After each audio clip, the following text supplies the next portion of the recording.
Welcome back, everyone. We've been talking about the opening of the campaigns, which officially has its veil removed today, and the issues which matter to Nigerians as we move into the very critical stages of this race. Let's get back to the conversation. I've been talking to the right-hand man to the candidate of the People's Democratic Party, a main opposition party in Nigeria. Former Vice President Atiku Abubakar is a candidate of the party, the flag bearer, and the face of the party for now. Otumba Gbenga Daniels is a former governor of Ogun State, and he was the DG of the Atiku Abubakar campaign organization before he became the presidential candidate. Let's get back to the conversation. And Chief Daniel, let's move into the issues of that your candidate raised in the policy document that he released earlier today. He did call it "Let's Get Nigeria Working Again." And let me quickly ask you, is it that he wanted to do just a term?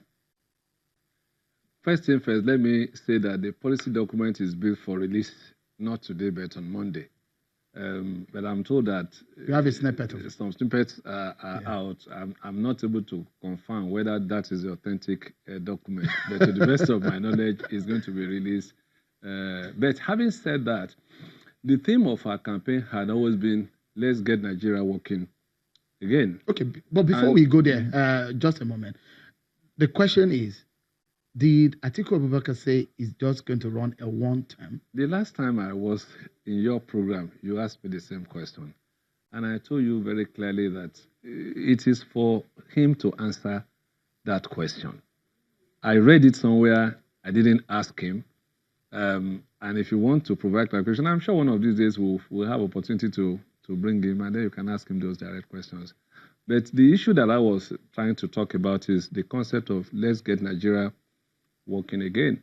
And it came from empirical research in the course of our tour, what we see, what the expectations are.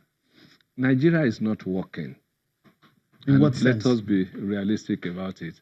And I want to start by proudly quoting what the current president also said. You know, in one of his Twitter handles, specifically, I think this was sometimes in March 2015, just before the election, he promised Nigerian jobs. He said he was going to create additional jobs. And he said, and I quote, "If I do not fulfill my promises, you have the power to decide who leads you and how they lead you." That is Abubakar Buhari. I mean, that's Muhammad Buhari, 2015. And when you look at the concept of our campaign, part of what is key for us is provision of jobs. And my submission is that if the contract that Buhari had with the people was that he will create jobs, he has failed to deliver that contract. And you say he did not create jobs because they will say that's not true, because they will tell you that there are rail constructions going on, there are jobs that are being created from there. The rice farming initiative, the Buhari government will tell you that jobs were created through that. The other initiatives they said they've created, which they will say that is not true. They created jobs. Are you campaigning for? No, I'm not campaigning, but because I'm speaking to you now, I must be able to put those issues to you. Seriously speaking, when we say he's going to create jobs, he was specific. They spoke about 3 million jobs. Now, when you look at globally what has happened, and I'm not talking politics here, I'm delivering facts and figures. And I'm talking of the statistics provided by the National Bureau of Statistics.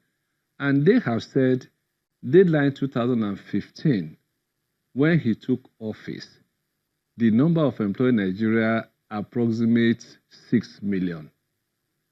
The same agency, end of last year, said we now have additional 12 million people that have become unemployed. So we are looking at it in terms of aggregate. One is not saying that they didn't do some marginal provision in one thing or the other. But what has happened to the job situation between when he took over and now? The logical conclusion is that he has failed to deliver on his contract. And I'm quoting him. Quoting him. He said, if I fail to deliver on my promises, Nigerians know what to do. They should look for somebody else who can do it. So here we are, a few months to the election, he has failed. And let me also say, without mincing words, The most critical problem facing Nigeria today is unemployment. It is this level of unemployment that has led to the level of insecurity we have. If we begin to talk about all the challenges we have, the Boko Haram, the killings, the kidnapping, the 419 that's going on, everything boils down to one thing. Nigerians have no jobs. You may not be in a position to know this, but see, we went round. Even when you call for a meeting on a Monday morning, you'll be shocked at the host of young people who are coming to meet you, running into thousands and thousands. Where are they? Don't they have schools to go? Don't they have work to do?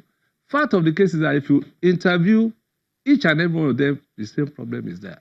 So what I'm saying, therefore, and that is why the theme of Atiku's campaign is we want to get Nigeria working again. And part of the policy document did state that it gives the details of a 7-year timeline in which he intends to deliver on some of his campaign promises. I don't know where you found that. I mean, it's detailed in the policy document that we have. He's still going to release originally. Release on Monday. But the ones that have been released via some medium related and linked to him did give as much. And again, he did promise 3 million jobs yearly.